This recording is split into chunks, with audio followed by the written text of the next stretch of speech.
Hello everyone, welcome back to IS Cafe. My name is Priyanka. As you all know, इस platform पे हम vision IAS की monthly magazine जो है current affairs की उसको साथ में पढ़ रहे हैं। आज सोशल इश्यूज का पार्ट 2 हम स्टार्ट करेंगे।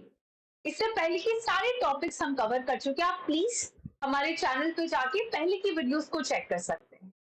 तो शुरुआत करते हैं आज के टॉपिक से, सरोगेसी इन इंडिया।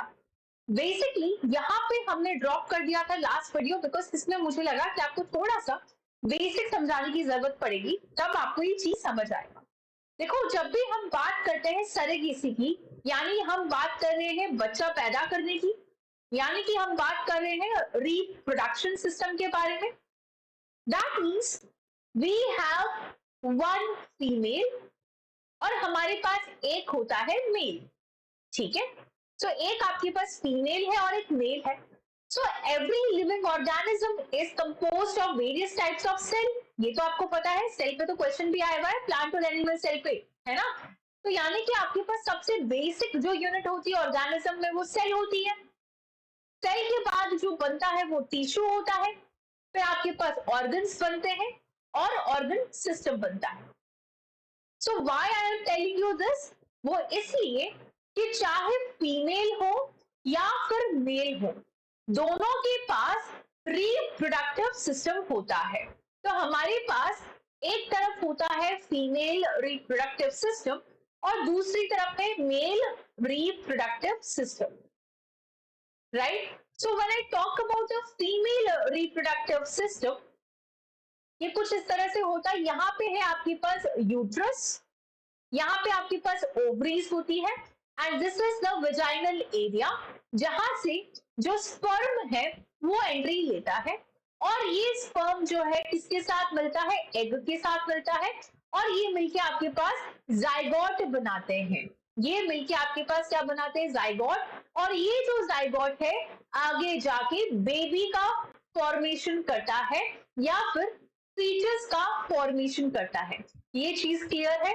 मैंने क्या बोला कि यहाँ पे एक फीमेल बॉडी है, ठीक है, तो उनका जो रिप्रोडक्टिव सिस्टम है वहां पे हमारे पास एग होता है। एग क्या होता है, फीमेल गैमीट होता है, फीमेल गैमीट। अब गैमीट क्या है, ये एक ऐसी सेल है जो कि रिप्रोडक्शन में पार्ट लेती है। तो फीमेल गैमीट क्या है, एग होता है। स्पर्म क्या हो जाएगा यहाँ पे, मेल गैमीट हो जाएगा। स्पर्म क्या हो जाएगा यहाँ पे, मेल गैमीट हो जाएगा, यानी मेल बॉडी की वो सेल जो कि रिप्रोडक्शन में पार्ट लेगी। अब ये और एग और स्पर्म सेल आपस में क्या करते हैं, मिलते हैं और मिलके क्या बनाते हैं, जाइगोट बनाते हैं। जाइगोट का मतलब वो सेल बन गई जिससे आगे जाके क्या बनेगा, बेबी बनेगा। और ये पूरा तमाशा या फिर ये पूरा जो प्रोसेस है वो किसमें हो रहा है, आपके पास फीमेल बॉडी के अंदर हो रहा है। किसके अंदर हुआ ये, फीमेल बॉडी के अंदर। अब मान लो कि फीमेल की जो बॉडी है, मान लो कि जो फीमेल की बॉडी है वो अंडा बना नहीं पा रही है, या फिर उसका जो यूट्रस है वो कुछ गड़बड़ हो गया, मेडिकल कंडीशन हो गई है उसमें, तब क्या होता है, तब हम करते हैं सरोगेसी। क्या करते हैं हम, सरोगेसी की तरफ जाते हैं। सरोगेसी का क्या मतलब होता है कि एक है आपके पास इंटेंडेड कपल, एक टर्म है इंटेंडेड कपल, यानी कि ये एक माता है, सॉरी एक फीमेल पार्टनर है और एक मेल पार्टनर है। ये क्या करना चाहती है, ऐसा कपल है जिनको भाई बच्चा पैदा करना है बट ये कर नहीं पा रहे क्योंकि इनकी मेडिकल कंडीशन जो है वो परमिट नहीं कर रही है। मतलब जो फीमेल है, हो सकता है उनकी यूट्रस में कुछ खराबियां आ गई है या फिर अंडा नहीं बन पा रहा है या फिर बहुत सारी चीजें हैं। तो ऐसे कपल को हम बोलते हैं इंटेंडेड कपल। ये दूसरे फीमेल को अप्रोच करते हैं और ये जो फीमेल, दूसरी जो फीमेल है, उनका ये जो पूरा रिप्रोडक्शन सिस्टम है, जहाँ पे आपके पास यूट्रस होता है, जहाँ पे पूरा बच्चा जो बेबी है वो पूरा ग्रोथ करता है 9 महीने तक, तो इस यूट्रस के अंदर आर्टिफिशियली जो है, जो जाइगोट है उसको इंसर्ट कर दिया जाता है। यानी कि अंडा, यानी कि जो गैमीट है वो इन्हीं का ही है, यहाँ पे जो स्पर्म है वो इन्हीं, मतलब पूरी जेनेटिकल चीज इन्हीं की है, बट जो बॉडी है, जो स्ट्रक्चर है वो दूसरी फीमेल का होता है। इसको हम बोलते हैं सरोगेसी।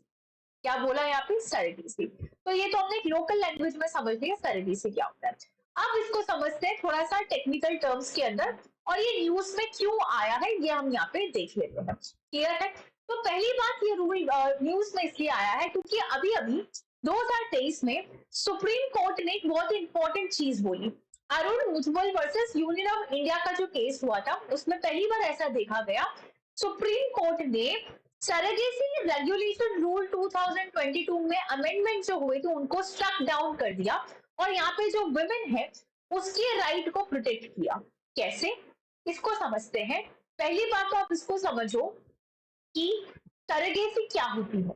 सरेगेसी एक ऐसी प्रैक्टिस है जहां पे a woman bear and give birth to a child for an intending couple, यानी कि ऐसा कपल जो कि बच्चा करना चाहता है लेकिन वो कर नहीं पा रहा मेडिकल कंडीशन की वजह से, तो उनके बिहाव पे एक दूसरी औरत, एक दूसरी वुमेन जो है अपने फिजिकली अपने बॉडी का जो यूट्रस है वहां पे उनके बच्चे को डेवलपमेंट करवाती है। Right? So what is intended couple? ये एक ऐसा कपल होता है जिनके पास मेडिकल इंडिकेशंस होती है necessitating the gestational surrogacy and who intended to become the parents through the surrogacy। अब बात करते हैं एक होता है गेस्टेशनल सरेगेसी, क्या होता है? ठीक है, तो बेसिकली दो तरह की सरेगेसी है। एक होता है ट्रेडिशनल सरेगेसी और एक होता है गेस्टेशनल। ट्रेडिशनल सरेगेसी में जो वुमेन होती है जो कि सरेगेट मदर है वो जेनेटिकली रिलेटेड होती है, यानी कि आपकी फैमिली से कोई वुमेन होनी चाहिए, जबकि गेस्टेशनल सरेगेसी में ऐसा जरूरी नहीं होता है। ठीक, अब सरेगेसी दो तरह की हो सकती है, एक है एल्ट्रुस्टिक सरेगेसी और एक है कमर्शियल।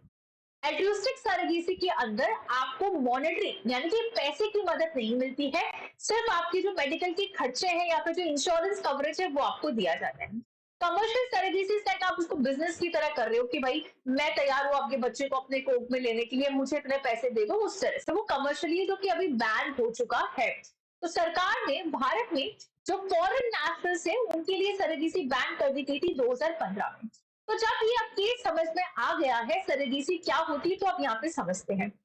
सरेगेसी रेगुलेशन रूल 2022 में अमेंडमेंट किया गया था और बोला गया कि यहाँ पे जो सरेगेट मदर होगी, जो सरेगेट औरत होगी, जो सरेगेट वुमेन होगी, उसका कोई भी जेनेटिकली यहाँ पे हाथ नहीं होगा। मतलब जो इंटेंडेड कपल है कि एक मतलब कपल है तो वो चाहते कि बच्चा करे हम, तो वहां पे ये जरूरी था कि जेनेटिकली एग और स्पर्म उन्हीं का ही हो, बस सरेगेट मदर का यूट्रस को यूज कर रहे हो। लेकिन यहाँ पे इस औरत ने बोला कि भाई मुझे एक ऐसी रेयर डिजीज है जिसका नाम है एमआरकेएच, मेयर रॉकीटेस्की कस्टर हाउजर डिजीज। इसकी वजह से मेरे बॉडी में ओवरी है ही नहीं, यूट्रस है ही नहीं, तो कैसे मैं उसको डोनेट करूं? यहाँ पे वुमेन क्या कह रही है, रूल क्या कहता है कि जो इंटेंडेड कपल है यानी कि एक वुमेन और मैन, ये अपने जो जेनेटिकली गैमेट होते उसको डोनेट करें। आप अपनी खुद ओवरी डोनेट करो, यूट्रस जो उसकी डोनेट। ये कह रही है भाई मेरे पास ओवरी है ही नहीं, मेरी मेडिकल कंडीशन ये कह रही, तो मैं कैसे करूं? और मुझे बच्चा चाहिए, मुझे सरोगेसी से बच्चा करना है। राइट? तो यहाँ पे सुप्रीम कोर्ट ने इनका साथ दिया और शट डाउन कर दिया सरोगेसी रेगुलेशन एक्ट को। क्या बोला कि जो सुप्रीम कोर्ट है, they stayed the operation of Rule 7 of the Surrogacy Regulation Act 2021 to allow a woman suffering from this syndrome to undergo surrogacy using a donor egg। यानी कि यहाँ पे जो एग है वो डोनेशन के थ्रू आप ला सकते हो। रूल 7 जो है वो बैन करता है use of donor egg, but supreme court ने इसको स्ट्रक डाउन कर दिया गया था। सुप्रीम कोर्ट ने बोला कि जो 2023 का अमेंडमेंट है it cannot contradict the rule 14 of this act। इसका मतलब जिसमें लिखा हुआ है it recognizes the absence of uterus or any allied condition जिसके अंदर gestational surrogacy को इंडिकेट करती है मेडिकल कंडीशन। ठीक है, तो ये पूरा यहाँ पे एक कहानी थी। अब बात करते हैं इंडिया के अंदर जो सरोगेसी लॉ है वो क्या है। सरोगेसी रेगुलेशन एक्ट आया था 2021 में, यानी कि सरोगेसी एक्ट 2021। इसके अंदर सिर्फ और सिर्फ एल्ट्रुस्टिक सरोगेसी अलाउड है, यानी कि आप कमर्शियल पैसा देके जो सरोगेसी है वो नहीं कर सकते हो, उसके लिए आपको पेनल्टी लगेगी। फिर यहाँ पे एक बोर्ड बनाया गया, that is national assisted reproductive technology and surrogacy board. ये क्या करता है, जो भी इस एक्ट के अंदर आप चीजें इंप्लीमेंट कर रहे हो उसको रिव्यू करेगा, मॉनिटर करेगा। प्लस जो स्टेट वाला ये आपके पास बोर्ड है उसकी फंक्शंस को सुपरवाइज करेगा।